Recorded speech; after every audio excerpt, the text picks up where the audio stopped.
you have your notes, and tell you what, turn on your mics because I want to talk with you for just a little bit. We're looking at geography, archaeology, and architecture. Today is, we're going to talk about the geography of the Holy Land. Let me ask you this question and see if you can tell me, where is the Holy Land? Middle East. Middle East? Okay, good. Tell me, give me more details, name some countries that are a part of the middle, or that are part of the Holy Land. Can you name some? Let's use modern names. Israel. Israel, good. What else? Jordan. Syria. Lebanon.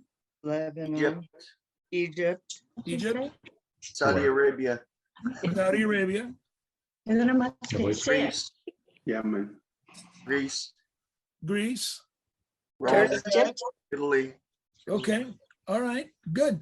Let's take a look here. So here's this world map.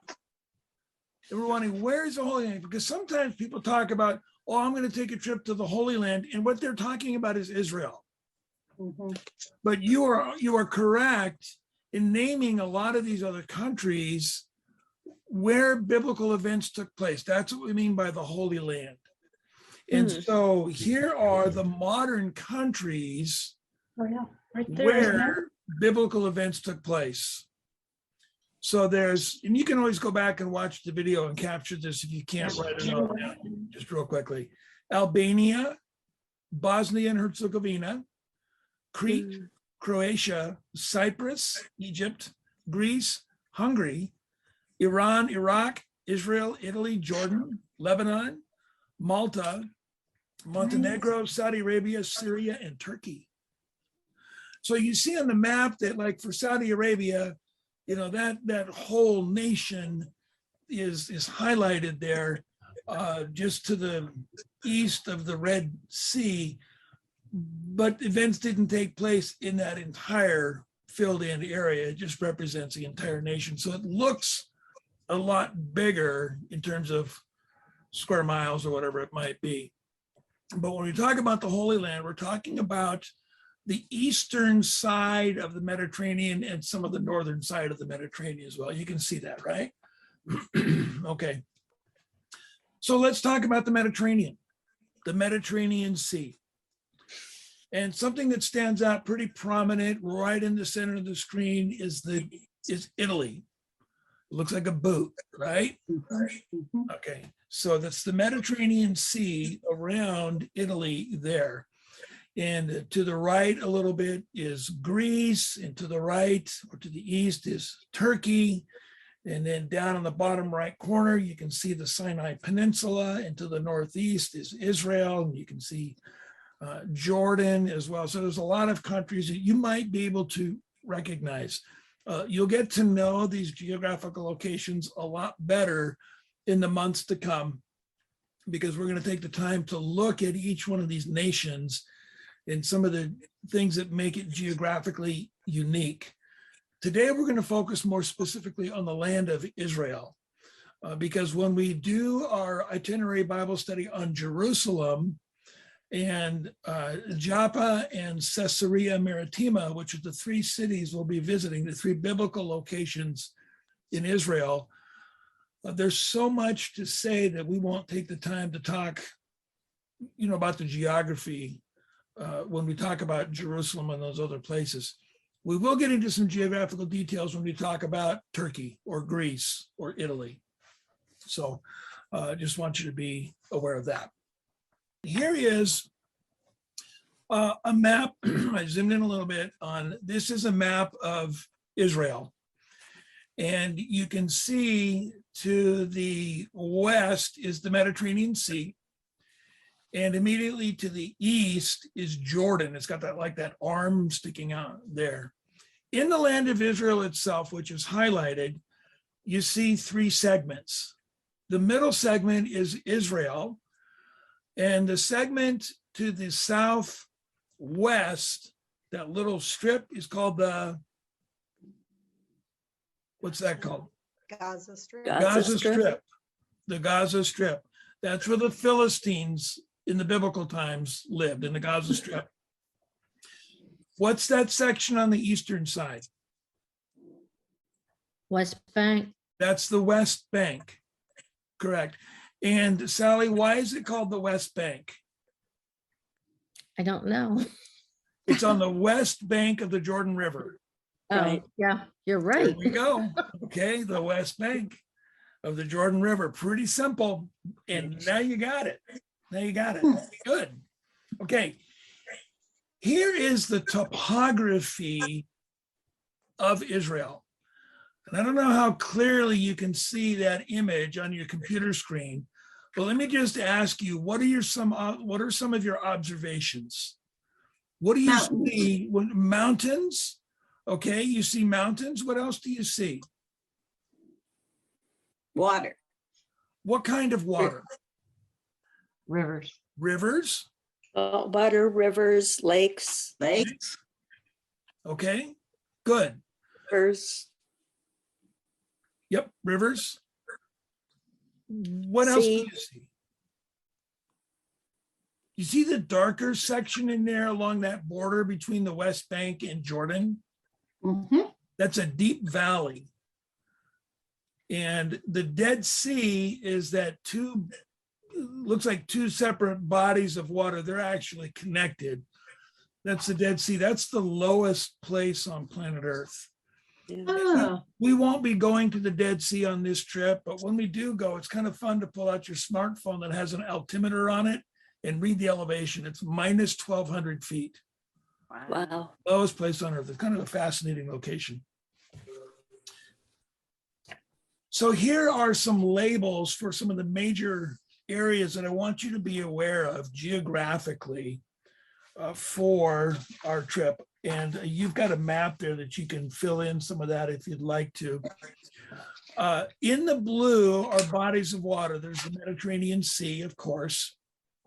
Up to the north is the Sea of Galilee, fresh water. There's the Jordan River that runs from the Sea of Galilee down to the Dead Sea. The Jordan River is fresh water. Then the Dead Sea. The Dead Sea is not fresh water. It's filled with minerals, very salty, very dense, kind of thick and oily. And because of the concentration of minerals, when you get out into that water, you become very buoyant. I know that Sally's been in the Dead Sea. Anybody else been in the Dead Sea in this group? Okay. Then down below, you see the red. What's that? No, okay. Down below, you see the Red Sea. There's that little finger that pops up, and then to the left, there's another one. We're down there where it's labeled the Red Sea. That's the Gulf of Aqaba. The other one is the Gulf of Suez. And in the middle is the Sinai Peninsula. So you're looking at that area there is Egypt. And in the very bottom right part of your screen is Saudi Arabia. Up where it says Red Sea, Dead Sea, Jordan River, that's Jordan. And then where it says Sea of Galilee, just to the right, that's Syria. Directly above Israel is Lebanon. And I've listed just a few cities here for us. I underlined 3 of the biblical cities that we'll be visiting. 3 cities that are mentioned in the book of Acts. Of course, Jerusalem. It's where the book of Acts begins. And then in Acts chapter 10, pretty significant episodes with the apostle Peter and the gospel going to the non-Jews, to the Gentiles for the first time, that include both Joppa and Caesarea. And both those cities are on the coast. We'll visit both those cities. And the 2 that are not underlined, they are not biblical cities, but we'll be visiting those cities. We fly in and out of Tel Aviv. That's where the airport is located. We'll spend our final night at Netanya, which is on the Mediterranean coast. Nice hotel. You're going to love it to be on the Mediterranean there, to be able to go down to the beach and enjoy a little bit and see the sunset over the Mediterranean before we get up the next morning and fly out. So there's just a little bit about some of the modern cities, as well as a couple of ancient ones as well that we'll be visiting. Questions or comments at this point? Not yet? Shout out if you have a question. All right, so we're back here to the blank map. And I want to show you some of the geographical structures and features in the land of Israel. You also have a map there on your first page for Greece. We're going to come back to that in a little bit. So I haven't forgotten about that map. So on your map regarding the topography of Israel, there's the coastal plain, which is along the coast, and it's pretty flat. That's why it's called a coastal plain. That's where Tel Aviv is located, and some other cities as well. We looked at Joppa, we looked at Netanya, we saw Caesarea as well. And so this is what the coastal plain looks like today. Oh, wow. This is the city of Tel Aviv. Very modern. It's a very modern city. It's large. It's very contemporary. So, and it's right there at sea level. Our hotel is not in this picture that I can tell, but we will be very close to the coast. This is not where our hotel is, I know that. I think we'll be farther north, but we will be on the coast, and you'll be able to go down to the water should you prefer to do that. If you can see beyond the skyline, there's a mountain range. And Jerusalem is up on the top of that mountain range. We'll show you that in just a moment. But this is modern coastal plain. It used to be just flat, nothing there at all. And now it's just a big, huge, very modern city. The next topographical feature for the land of Israel are the foothills, or it's called the Shphelah. You'll see that word in your Bible occasionally. You'll run across that word, the Shphelah. It's the foothills. It's the, going from the flat plain up to the mountain range. And that runs right up the center of the land of Israel. I pointed out for you on this particular map a city called Lachish. In Old Testament days, it was the second most important city in Israel. Jerusalem first, Lachish is second. We'll show you why in just a few moments. But here's a photograph from Lachish looking east toward Jerusalem. So you see the soft rolling foothills. And then, I don't know if you can tell, it's a little bit hazy. In the background is a mountain range. That's the same mountain range that we saw looking from the coast toward Tel Aviv. So this is an ancient biblical city, Old Testament city. It's called a tell. We'll show you in a few moments what a tell is and why they're significant. But I wanted you to see what these foothills look like in Israel. And then some of these mountains, it's right through the, near the Jordan Valley, between the foothills and the Jordan Valley, is what's called the Central Ridge. And that's up on top of this mountain range, you kind of saw in the distance.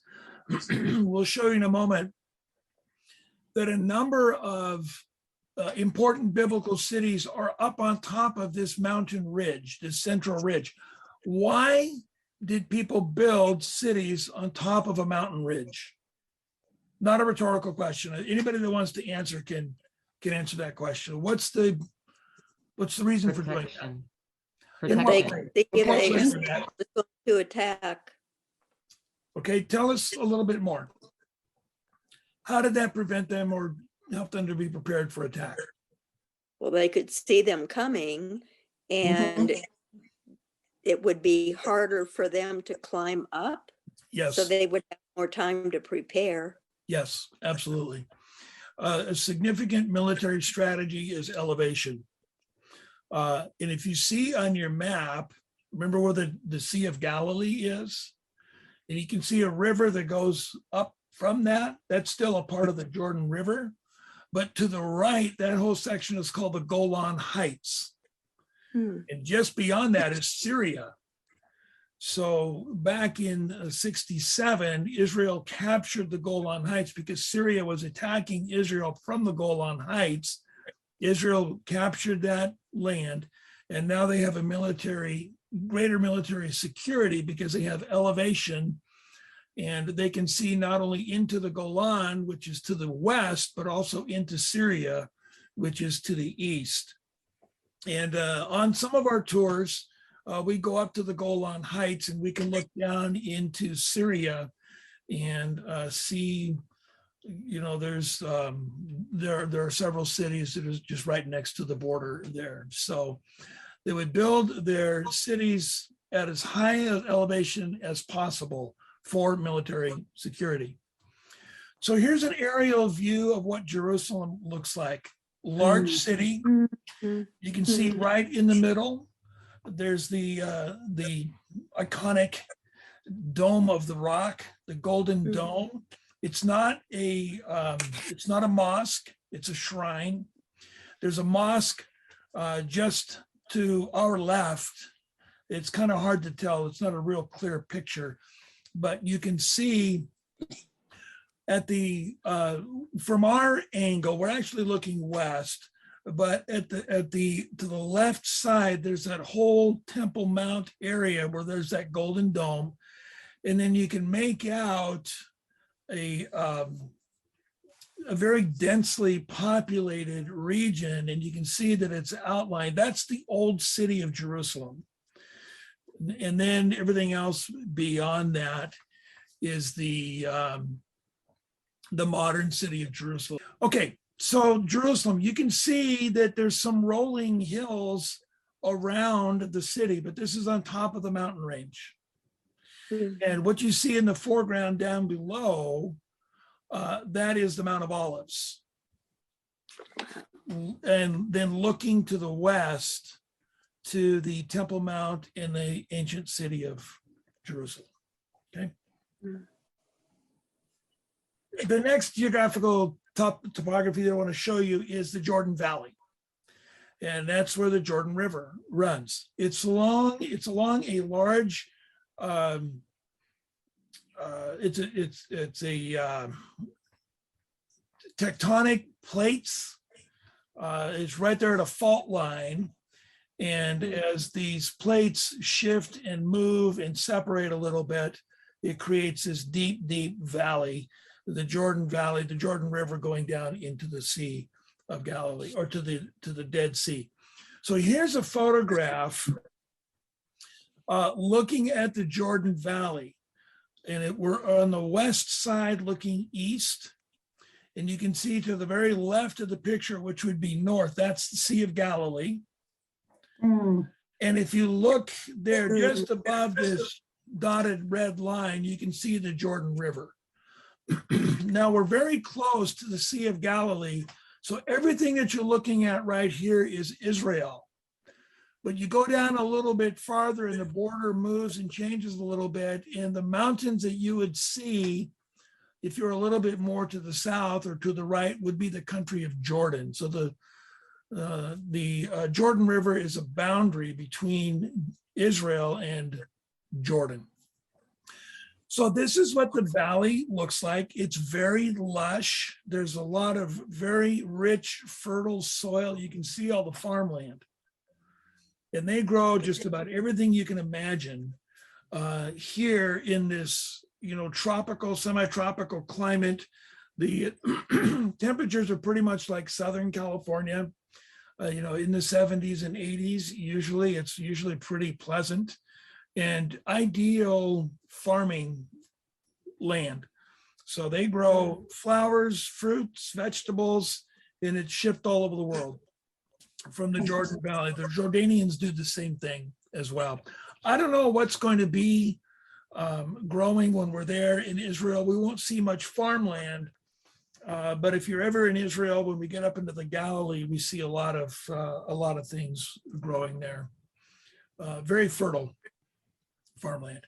We see a lot of mangoes, a lot of bananas, date palm trees. I'll just mention this, that those date palm trees are real tall. So the Israelis they've discovered how to genetically alter these trees, these date palm trees. So now they only grow to be maybe 10 feet high.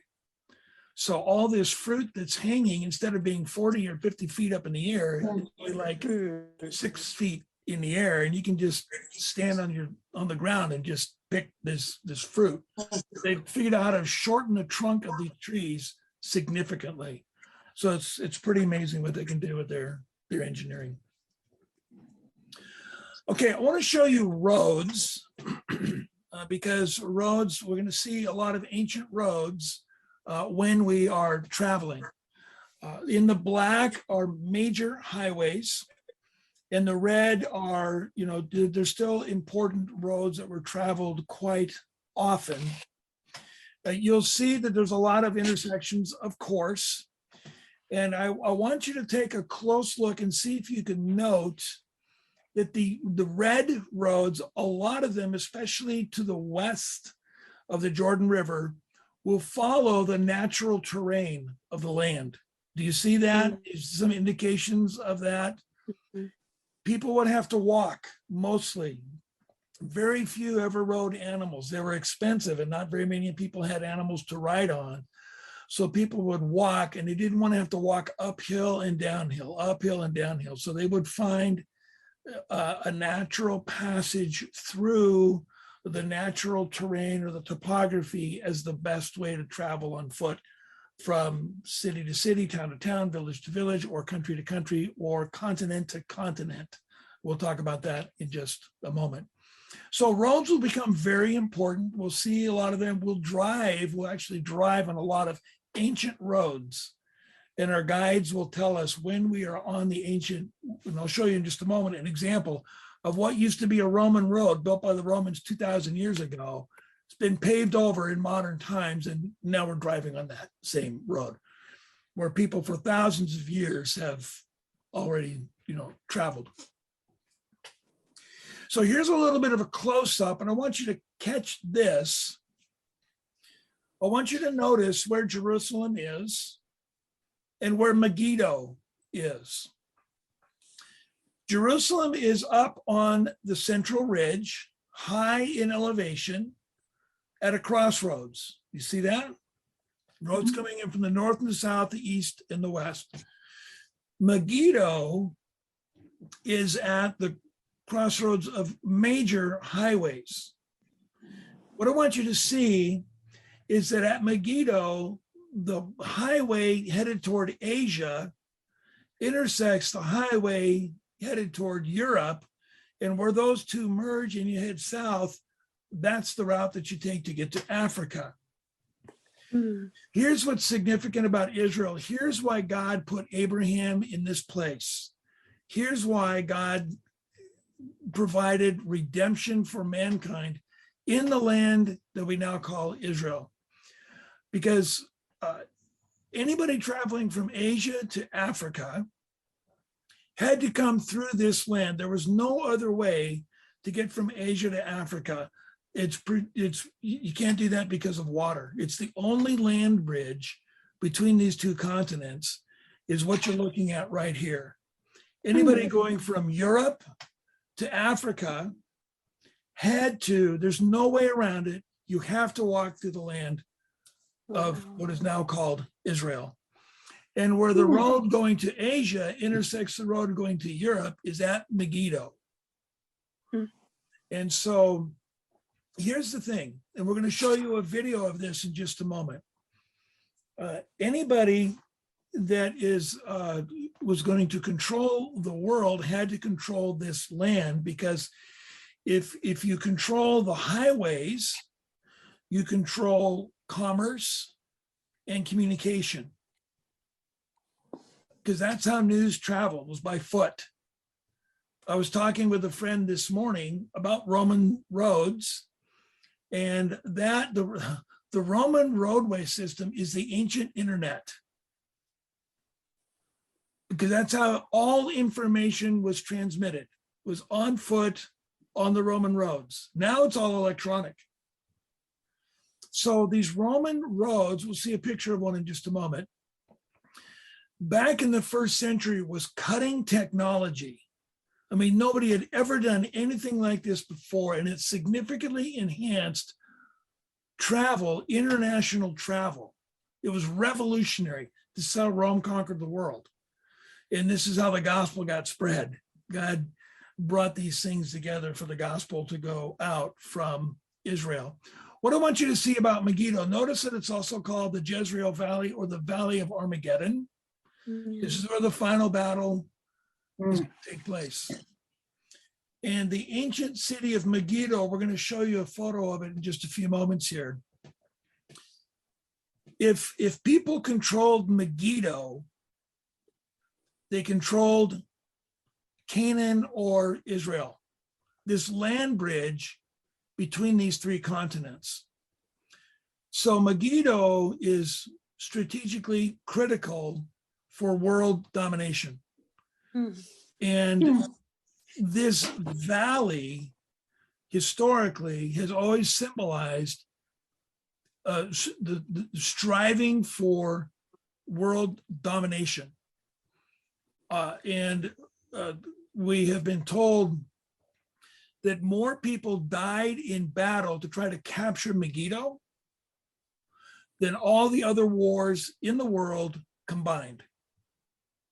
Wow. Think about World War I, World War II, Vietnam, you name the wars, any war ever fought on earth, all the deaths combined is less than the people who have died in that valley trying to conquer Megiddo. Because if you don't control Megiddo, you don't control this strip of land. If you don't control this strip of land, you don't control the world. Strategically important. I mentioned the other day I was doing I taught a workshop on geography and geology of the land, and I'd mentioned that Israel itself is a very small nation. It's 1/6 the size of Washington State. So if you look at the map of Washington State, you cut off the Olympic Peninsula and you cut off everything east of the Cascade Mountains, and that's the size of Israel. 60 to 70 miles wide, couple hundred miles high, tall, and it's not a very big country. It's really tiny, but this is at the center of world attention, even in tomorrow's newspaper. Israel, very strategic, very important, and it's the heart of God, the land of Israel, and what he has done and what he will yet do in the land of Israel. Okay, questions or comments about what I've said about this particular map right here in the geography of it? Doing all right? Okay. You will see, this is called the bunting clover. You'll see this when we get to Jerusalem, and you will now be alerted to this, and you'll see it many, many times for the rest of your life. You've seen it before, and maybe it hasn't really, registered with you, but tell me what you see on this. This is an ancient map. Tell me what you see. Somebody.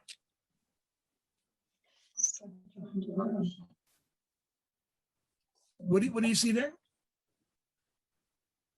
Do you see 3 continents? Do you see Europe, Asia, and Africa? Yeah. And what's in the middle of it? It says set in the center. Right. And what does it say just down below? Can you see that? Is it Jerusalem? Jerusalem. It's Whoa. Jerusalem. Right. You will hear people say that Jerusalem is the navel of the world, like the belly button.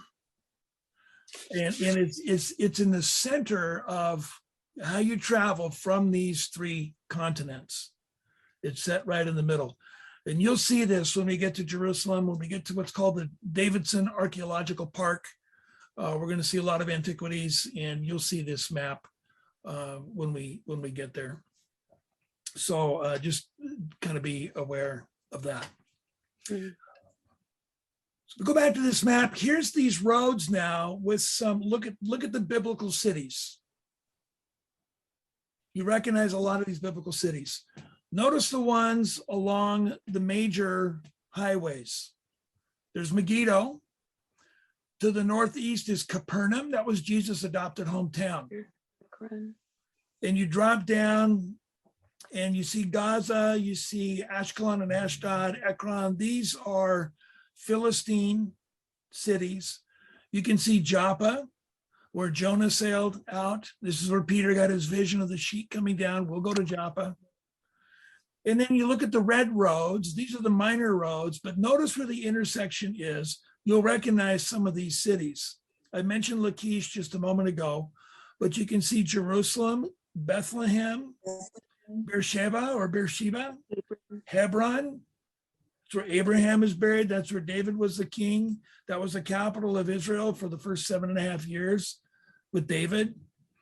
Beit Shan, which is Scythopolis. We won't be visiting there, but it's another major Roman city. So Shiloh, right there in the center, the Ark and the tabernacle were there for 400 years before David built or gathered the material to build the temple area. Listen, America has hardly been around for 400 years, right? Settlers coming in from Europe have not hardly been here 400 years. So that's how long the Ark was at Shiloh there, now in the West Bank. So you see these intersections in major cities that are well-known cities that are at these intersection places. You'll also see, for example, look at Samaria. It's along this passageway between Shechem and the major road. It's called the Via Maris, the way of the sea, that runs north and south. Lachish is another one. I said it was a major city. A lot of these cities guarded the pass along the mountains to go from a major road up to Jerusalem or to some of these other cities as well. So a lot of these cities we can read about that Solomon fortified these cities. He built extra walls. He strengthened the gates. He strengthened the towers because these cities were there to protect passage up to Jerusalem and up to other strategic locations. And it's all anchored to the topography of the land. It all has to work with the topography of the land.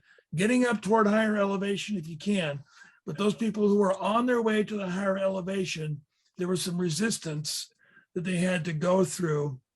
When the Israelites, when Jerusalem finally fell to the Babylonians, the last city to fall before Jerusalem did was Lachish.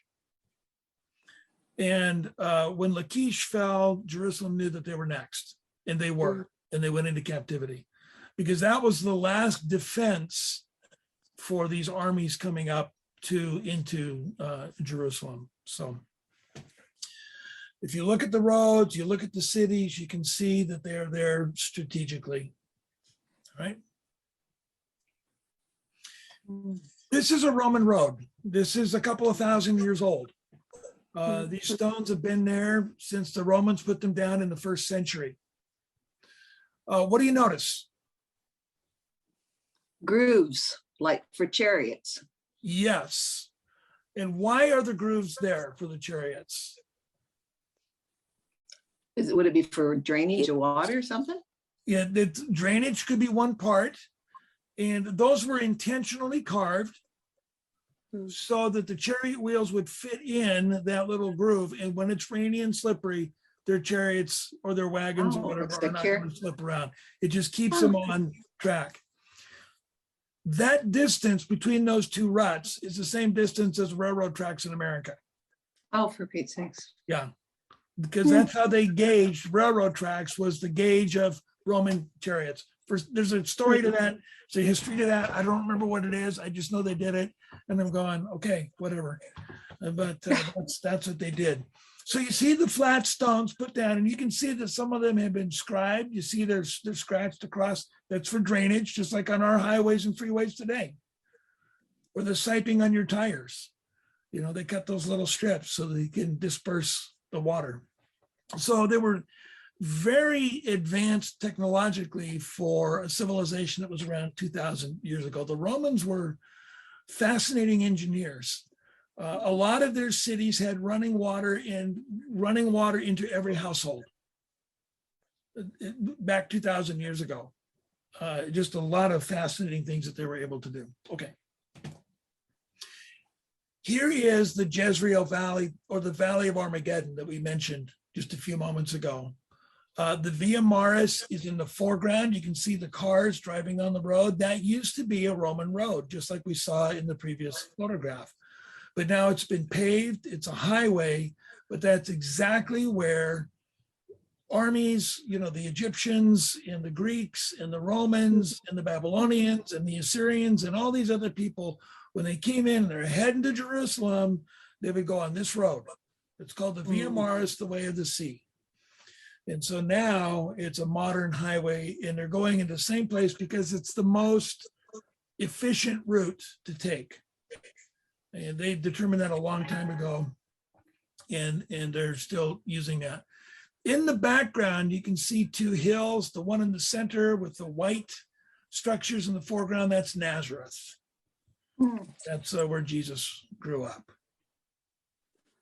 So you can see that. All right, just a bigger, broader picture of the Roman road system, pretty spread out. These people laid, I think it was 250,000 miles of roads. That's a lot of labor. That's why they had so many taxes. That's why they had so many slaves, was to not only build the roads, but also to build the structures along the way. Okay, how are we doing? We're tracking all right? Doing good? Okay, let's take a look at this area. This is Greece to the left, Turkey to the right. And I'm going to have you look at that map, and I'm going to ask you, what are your observations about the locations of these cities? What do you see? On or close to water. Exactly. Why?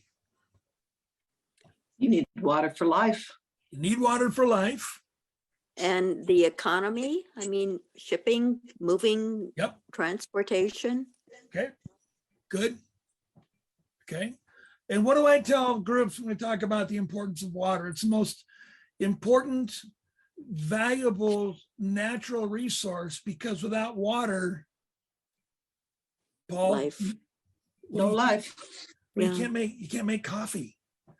There you go. So I guess coffee is life. I don't know. But you're right. It's not only fresh water, but mostly commerce, trade, shipping. You see, like Athens, Corinth to the left there, up in the top, Thessalonica. It's a port city. And you can see to the right toward the bottom, Ephesus, a port city. Ephesus, I've mentioned this before, I'll mention it again. Back in the 1st century was the size of Tacoma, Washington, about 250,000 people. Second largest city in the world. Second only to Rome. Major city, because of a lot of commerce and trade that was happening there. You can see that some of these cities are not up high on mountain ranges. They're down in the valleys, down below. It's because they had strong Roman fortifications and Roman protection. A lot of these in the New Testament time were Roman colonies, established by some Greeks, but in the New Testament time, they were Roman occupied and Roman protected. See, here's some of these Roman roads that intersect these major cities. So military troop transport could happen very quickly, and you just don't mess with Rome. So these cities were able to be a little bit more at risk, a little bit more vulnerable, so to speak. They didn't have to be high in elevation. And a lot of these cities are not as ancient as like Jerusalem and other cities that had to have the elevation for their defense. Notice this, here's the 7 churches of Revelation in Asia Minor, in Turkey. So what do you notice about these cities? What's your observation here? On roads and they intersect, most of them. Uh-huh. They are all close to each other. They are all in the Roman road system. There's a lot of intersections, which means they would have been major cities, very strong, very large cities. And these are some of the churches planted by the Apostle Paul strategically so that the gospel would be able to be heard by those passing through these cities. So strategic church planting at locations where there's going to be a lot of traffic, a lot of transportation, a lot of communication, because remember, this is the first century internet. This is how information data is transmitted on foot, by mouth, or sometimes in writing, and you walk from place to place. So Paul wanted to make sure that there were bases, so to speak, strategically scattered so that the information about the gospel could be disseminated. Make sense? Mhm. All right. I just want to show you a little bit of preview of some of the geography and the geological structures that we're going to see on this trip. This is in Greece. This is not a biblical location, but if you're a James Bond fan, you'll recognize this. The city here is pronounced Matera. You can call it Meteora if you want, but you'll be corrected by the guide. Matera. These are geological structures that I'll explain how they were formed when we get to that segment in our itinerary Bible study. But I just want to kind of whet your appetite a little bit for just something. It's right on the way to Athens when we're heading back from Philippi and these other locations. So we're going to stop here and spend a little bit of time. This is an experience that you'll just never forget. It's just an incredible, incredible location. The natural structures are crazy, and they build these structures on top of these geological formations that are here, just right on top. And these are ancient. We'll talk more about them when we get into that segment of our itinerary Bible study, but I just wanted to give you a preview of some of these sites. It's a monastery, St. Stephen Monastery. Yeah. It's amazing. Yeah. Okay, so let's get you to filling in a couple of blanks here. We haven't even gotten to that point so much, but I want to make this emphasis here about coming back to the land of Israel. You can see just that little sliver of land that's in red. That's if you look carefully, you'll see it's the only land bridge between Europe and Africa and Asia and Africa. There's no way you're getting to Africa unless you come through Israel or through Jerusalem, or no way if you're in Africa that you're getting to Europe or into Asia. So no empire ruled the world without ruling the promised land, that little tiny red piece of real estate. Mhm. All right, I am going to show you this video. It's not real high res, it's an older one, but it's going to show you empires that ruled the world over history. As the video plays, you'll see a timeline across the bottom of the video. And you can see that body of water coming up with the two fingers, okay? Where it splits, that's the Sinai Peninsula. Gulf of Suez to the west, to the east, Gulf of Aqaba to the right, and where the Gulf of Aqaba intersects the land straight up, that's Israel.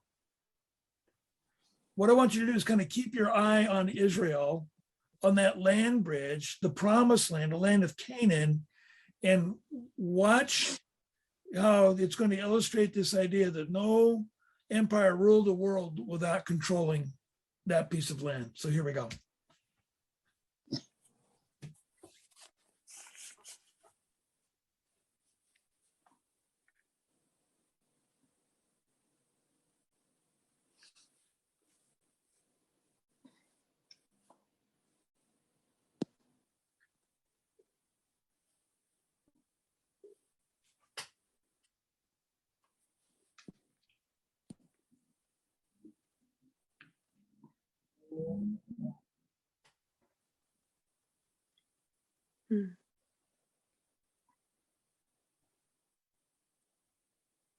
Those are the Greeks, Alexander the Great.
So there's about 3,500 years of history in just about a minute and a half or so there. So it illustrates the strategic significance of Jerusalem.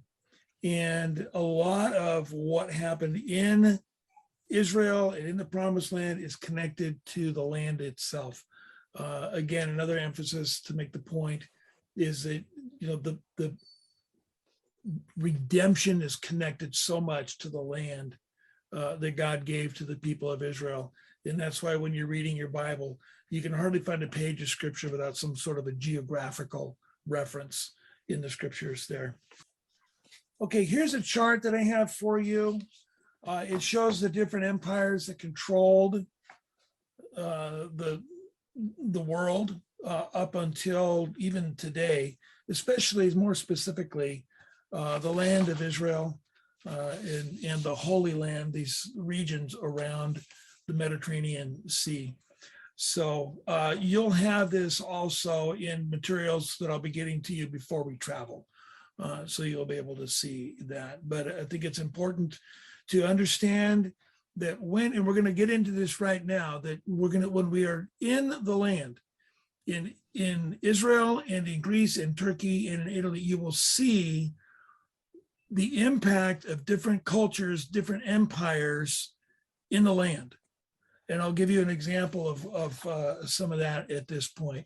So let's transition over into the topic of archaeology, and we're going to start picking up the pace pretty quickly at this point. So we want to just give you a simple introduction to archaeology, which is the scientific study of ancient cultures through the examination of their material remains, usually dug up from the ground. Now, it is not uncommon for people to find antiquities just laying on top of the ground. It still happens today. People even, will find, an ancient 2,000-year-old coin just sitting on top of the ground, or a piece of jewelry or something to that effect. So don't get distracted on the tour looking for that stuff, because it's out there, but that's not the point of this particular trip. I want to talk to you about a tell, what a tell is, and it's a mound of debris created by layers of civilization built upon one another. I've shown you empire after empire after empire that would come in, conquer an existing group of people living in the land. They would level and destroy their cities, and they would build their own city on top of the debris from the previous civilization. And the new civilization would bring in their language, their gods, their style of pottery, their own money, their own, tools and utensils for everyday living. Another empire would come in, destroy them, level the city, and build on top of those ruins. So you can see in this illustration with the different colors, different levels of civilization. And there's a benefit to doing this because as you build on a destroyed civilization, you are building your new city at a higher elevation, right? So you get greater security from another invading army. So that's what a tell looks like. So you can see in the notes there, when one civilization invaded and conquered another, cities were leveled, new ones built on top of the ruins. We drop down to where the next line is going to be. So consequently, the farther you go down in elevation, if you dig down through this tell, the farther you go down in elevation, the farther back you go with civilization. Does that make sense? So the deeper, the older. So it is not in the way that archaeologists want to sample how many layers of civilization are we talking about, is they will cut out just a portion of a tell, excavate just a portion of it to get a cross sampling, a cross section of the different layers of civilization that are there. We're not going to see any tells on our tour, but we will see layers of civilization, and I'll show you an example in just a moment. We will see active archaeological excavations. There's one going on right now in the city of David in Jerusalem. You'll see that. And we're going to visit museums that are filled with archaeological treasures. So take a look at this photograph here. I told you a moment ago, we talked a couple of minutes ago about Megiddo, Tel Megiddo. When you see that word tell, it means that it's an ancient site. Now, think about the name though, Tel Aviv, right? Tel Aviv is a brand new city. It's not even 100, it's about 100 years old, not even 100 years old, but it's got an ancient name to it. Aviv means spring, like life springing out. So when they established the city of Tel Aviv, they wanted to bring in the old and bring in the new because the spring is symbolic of new life.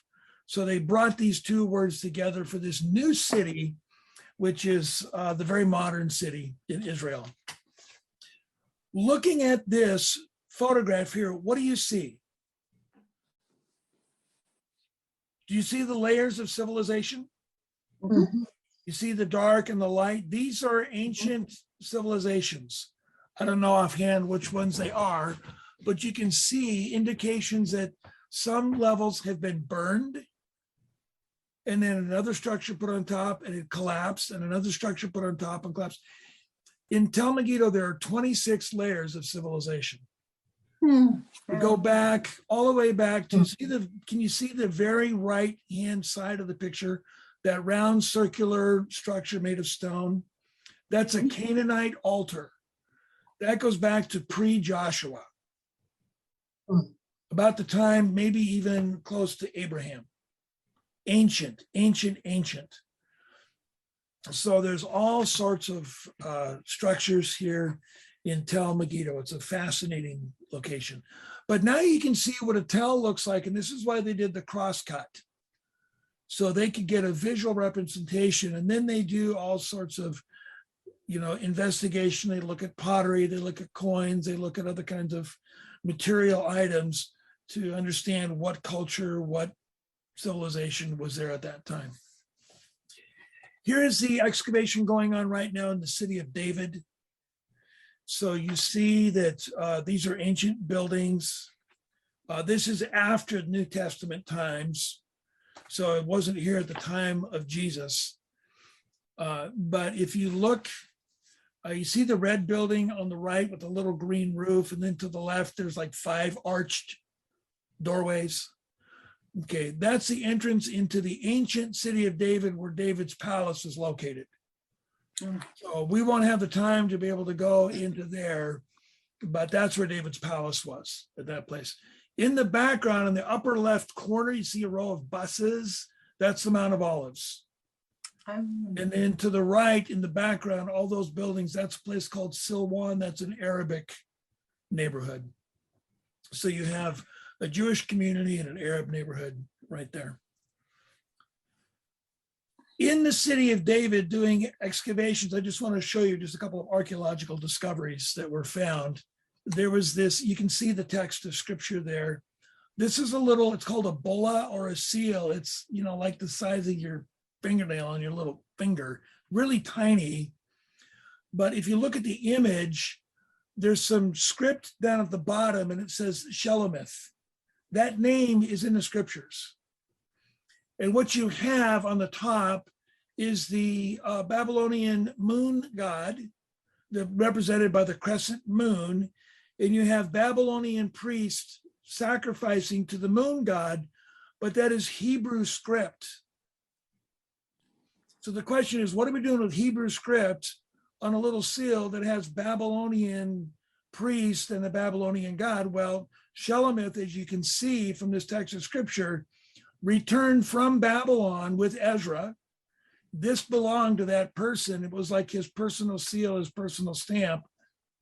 And this was discovered in the excavations in the city of David, validating through evidence here that not only are the names of the Bible, because that's what it says in the Hebrew script, belonging to Shelomith.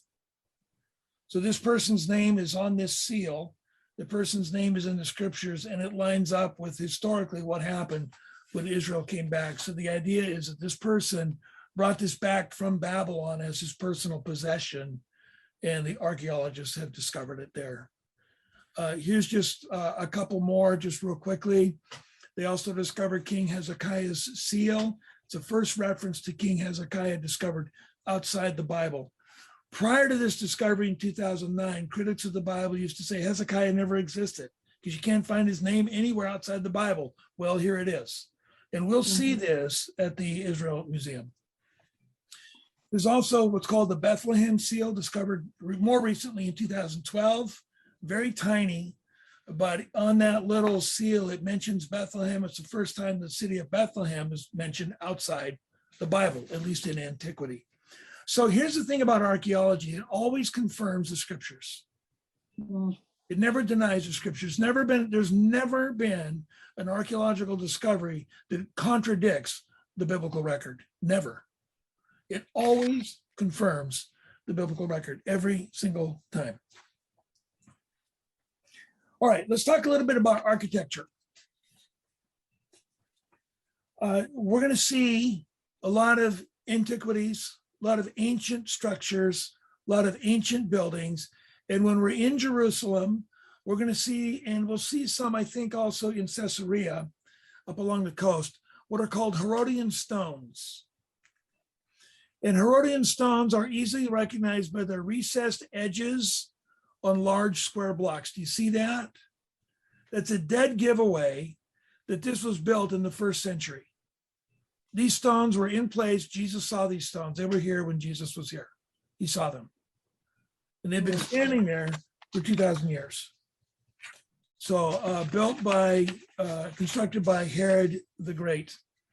And when we talk about Jerusalem more specifically, we might talk about how these stones were made and how they moved them. It just depends on the kind of time that we have. I want to show you this though. Here is a Herodian stone, 44 feet long. That's me standing at the end of this stone. And there's Maria in the foreground. And between us is one single stone, 44 feet long, 10 feet high, 12 to 16 feet deep. It weighs 570 tons. And the largest stone on the Great Pyramid weighs 11 tons. There is no modern crane today that can lift that stone.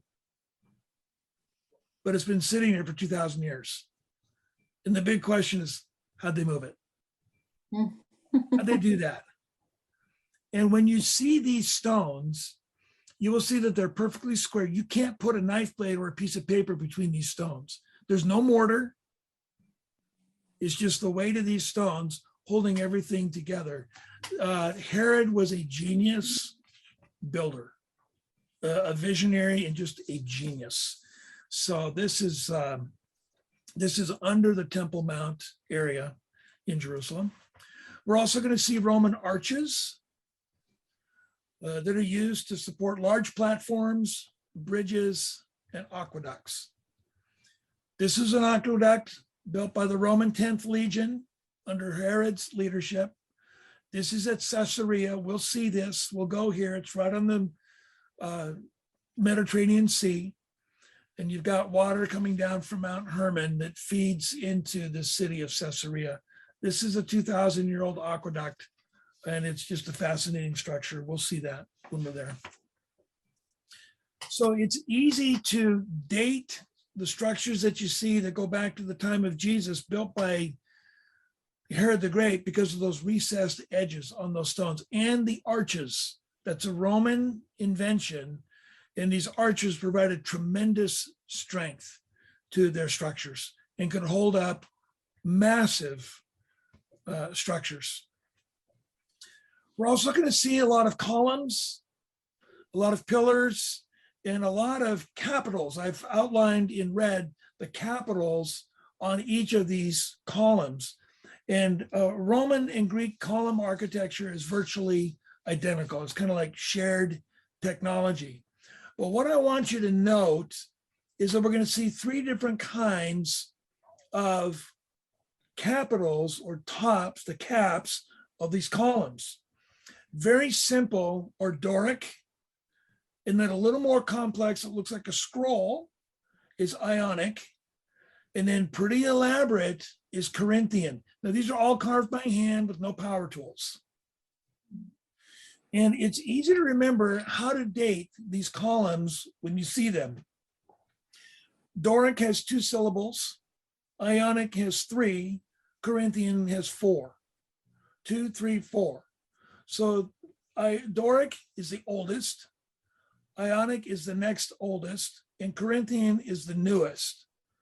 So you'll be able to impress our guide when he or she says, what kind of a capital are we looking at? You'll say, oh, Corinthian, that's pretty new, relatively new. Doric is ancient, 2,000 years and older, sometimes even 2,500 and older than that. So you're going to see lots and lots and lots of these, and now you'll be able to get a relative idea of where they fit in the chronology of time.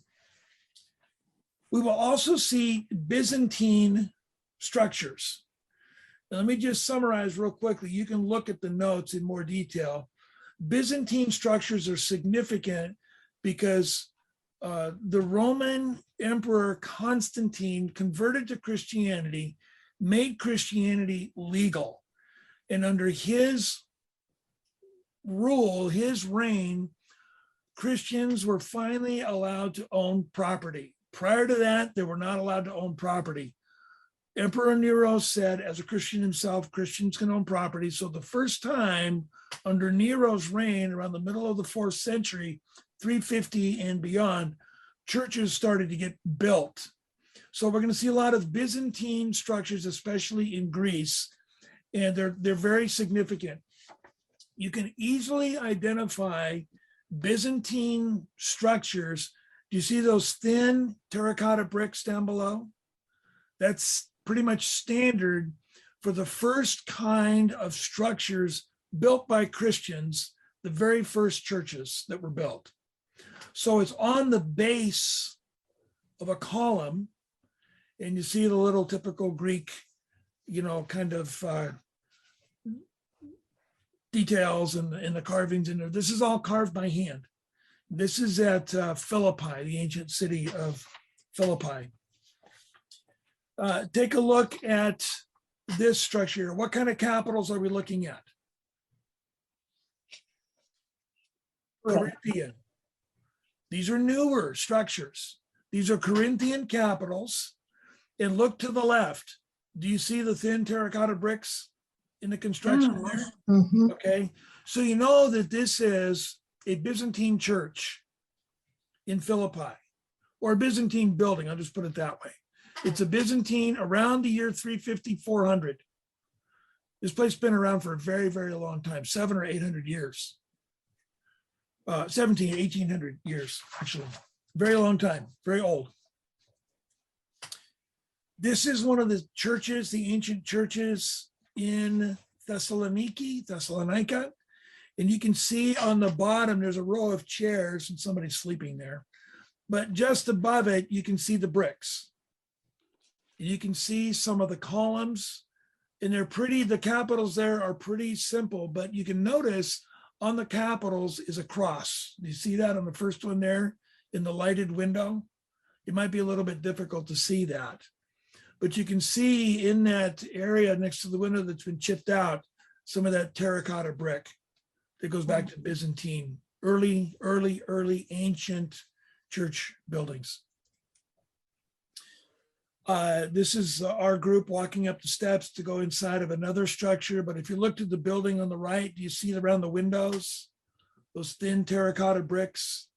Okay, ancient building. It looks modern, but it is, it's well over 1,000 years old. It's a very, very old building.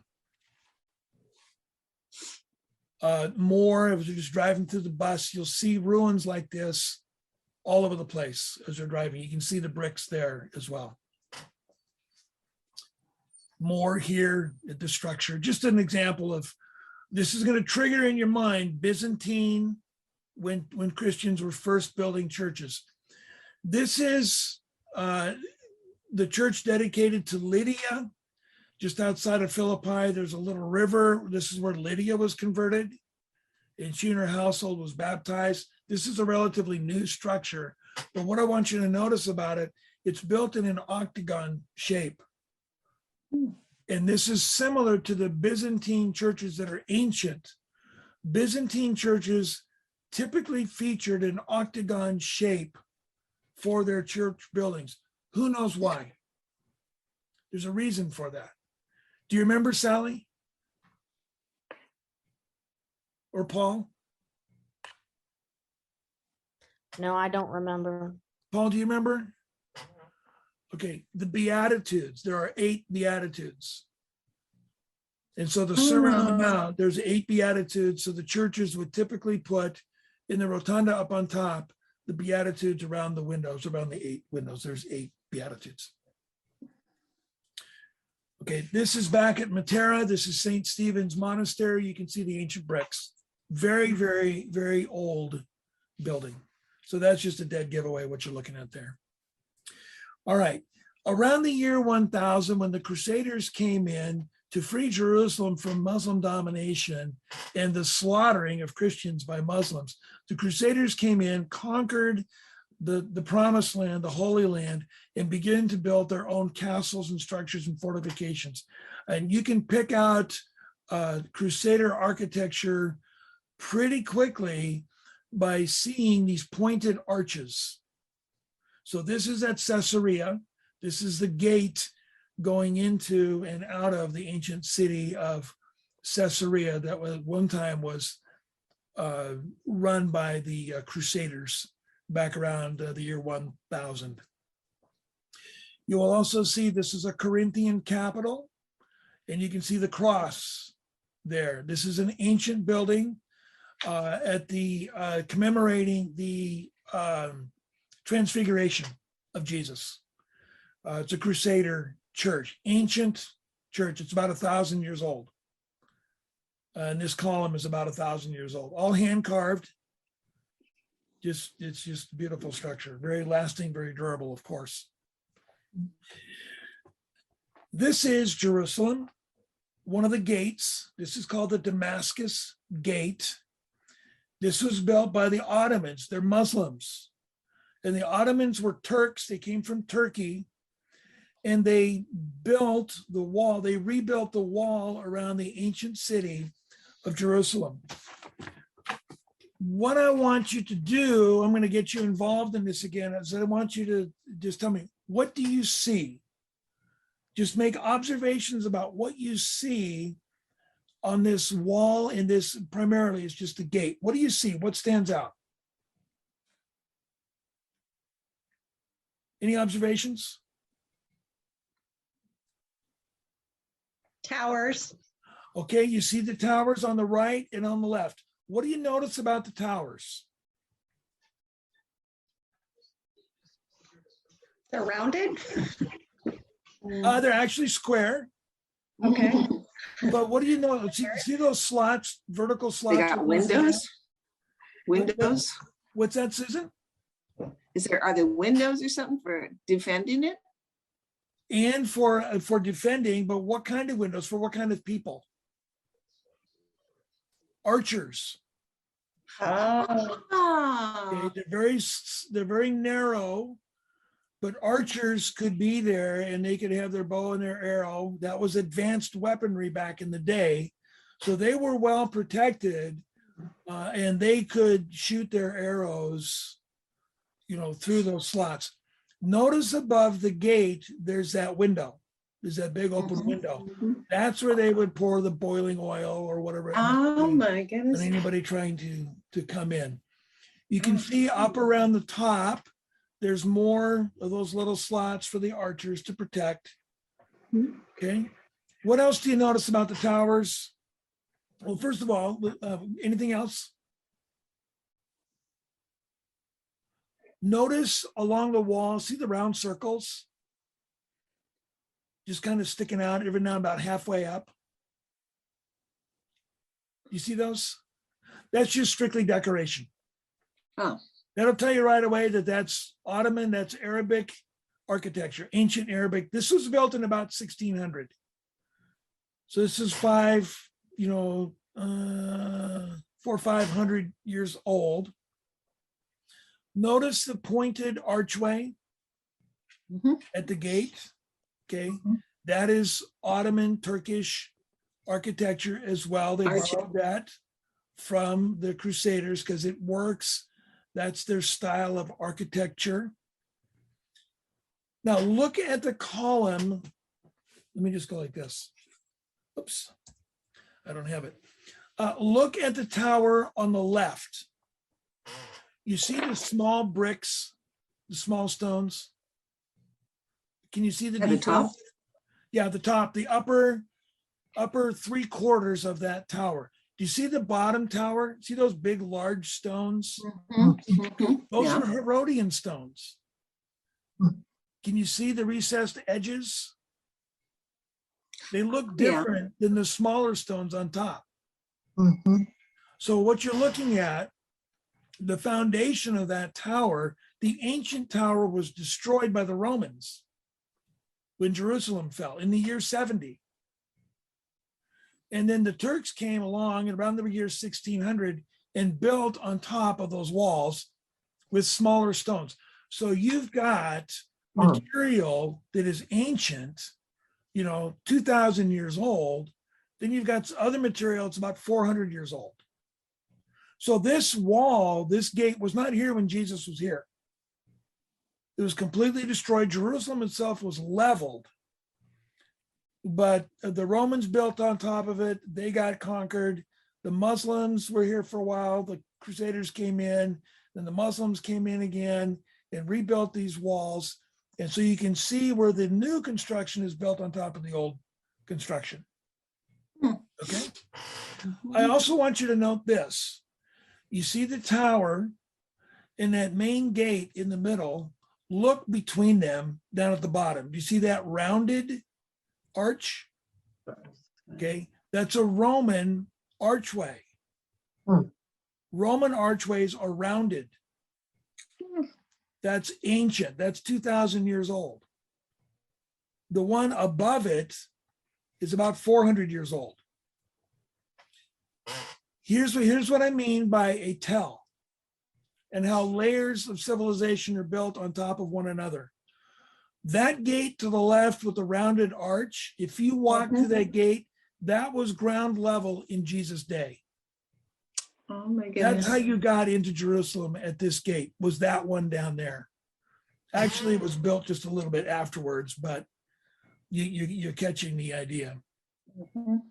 Jerusalem was completely leveled, completely destroyed, and the Romans built another level on top of it.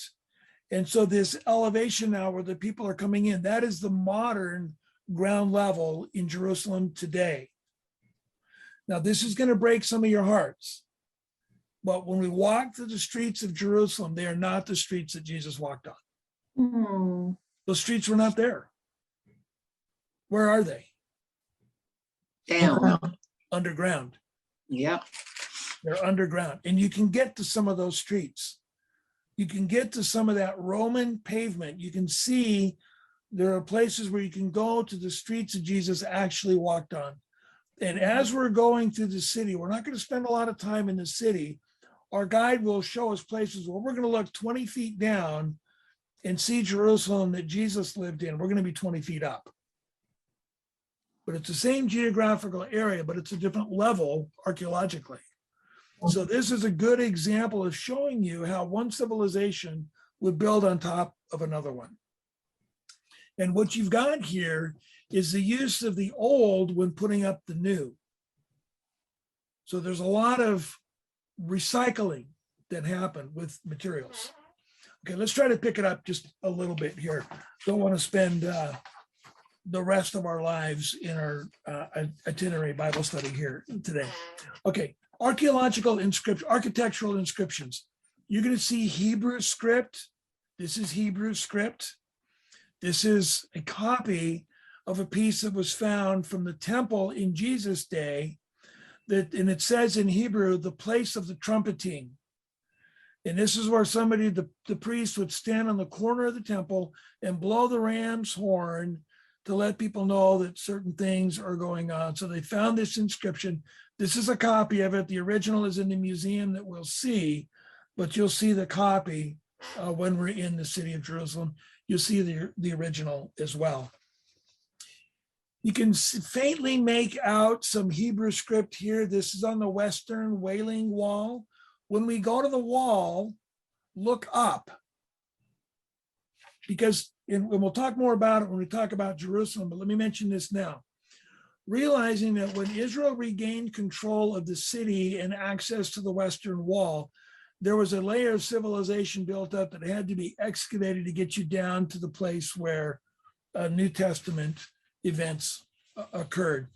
So we'll talk more about how this inscription got there on this wall. This is a new inscription. It's not ancient. It's relatively new. But if you look around, you can see a lot of Hebrew script. You'll see Arabic as well. This is in the old city of Jerusalem. We may see this house when we're walking through the streets, but this is an Arabic home. And this is somebody who has made their, I forgot what it's called, when they go to Mecca. It's one of the things that a devout Muslim will do. You can see there's a door. And to the left of the door, there looks like a square box with a stripe around it. That represents the stone in Mecca. And to the left, there's another image there with the two towers. That's the stone that they would circle around in Mecca. So it's the goal of every devout Muslim to go to Mecca. So this indicates that somebody who lives in this home has been to Mecca on their, is it the Hajj? I think it's called a Hajj. You can also see on the doorway, just directly above it, the green structure, and then in a couple of other places, the Dome of the Rock. It's green paintings with the Dome of the Rock here. So this is a Muslim home, lots of Arabic writing all over the house. This is called the Zion Gate. There are several gates around the ancient city of Jerusalem. And you can see all those pock marks. That's from a gun battle during the 67 war.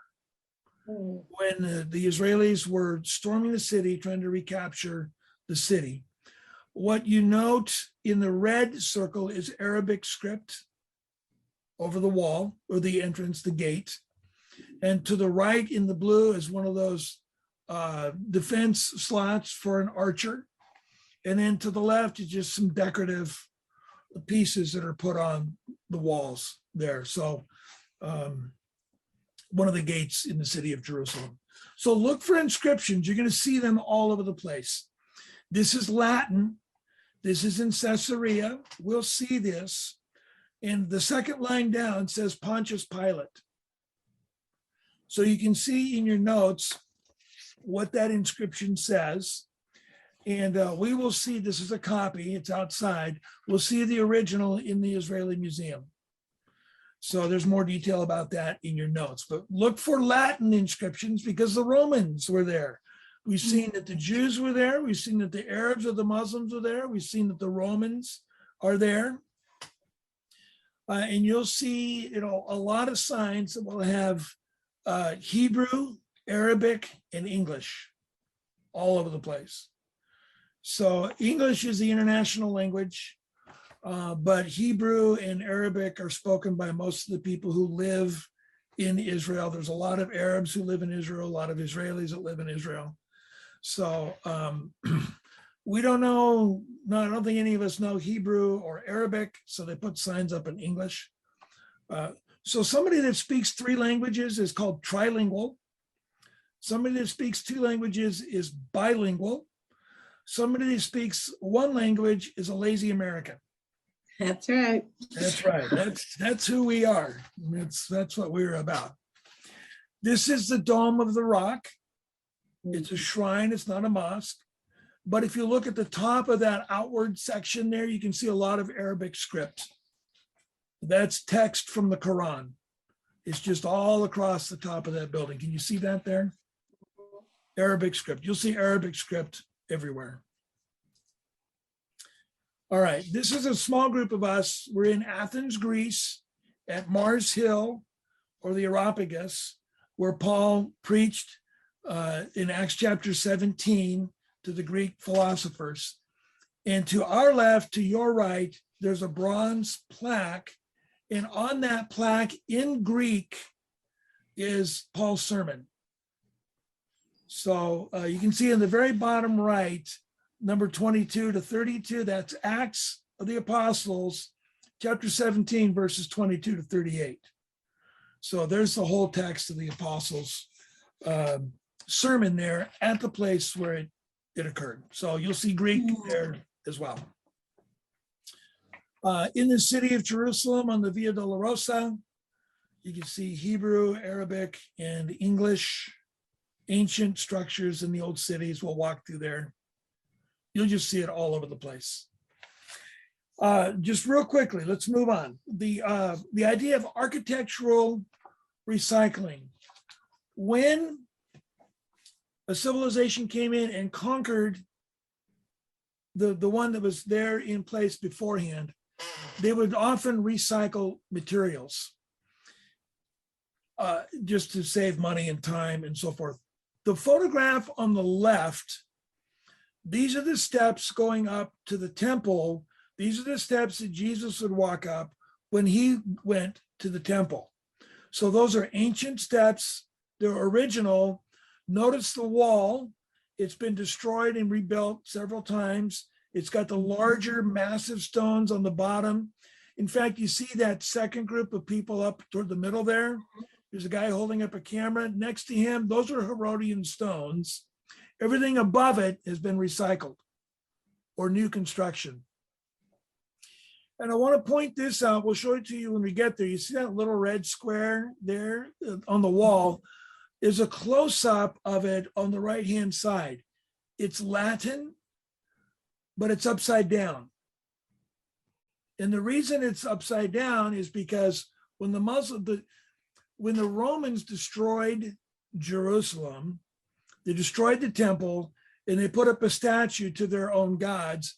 This was one of the dedication plaques for one of their Roman gods. When the Muslims came in and rebuilt the walls, they recycled a lot of the materials that the Romans had used. And as a dig or a slam against the Romans, they took this brick that was dedicated to one of their gods, this stone, and put it on the outside and put it upside down to disgrace the Roman god. And they just wanted to put that up as a billboard that we're in control now and Rome is not. So that's one of the ways that they recycled their materials. They were sending a message with that. This is at Caesarea. You can see there's different kinds of stones here. There's limestone that's been pitted because of the salt air. There's also marble columns that have been imported. And so this was put together by the Crusaders. And they used the mixed materials, so to speak. They used whatever they could find to do their construction. So you see a lot of architectural recycling going on. All right, that's the content I have for you. There's a lot of material. You can come back and look at the video if you want to review anything that's there. But let me just ask for questions or comments that you might have about what we covered. I want to make sure that you have clarity. Does anybody have any questions or comments that you want to make?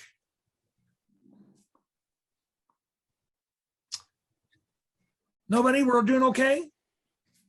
All right.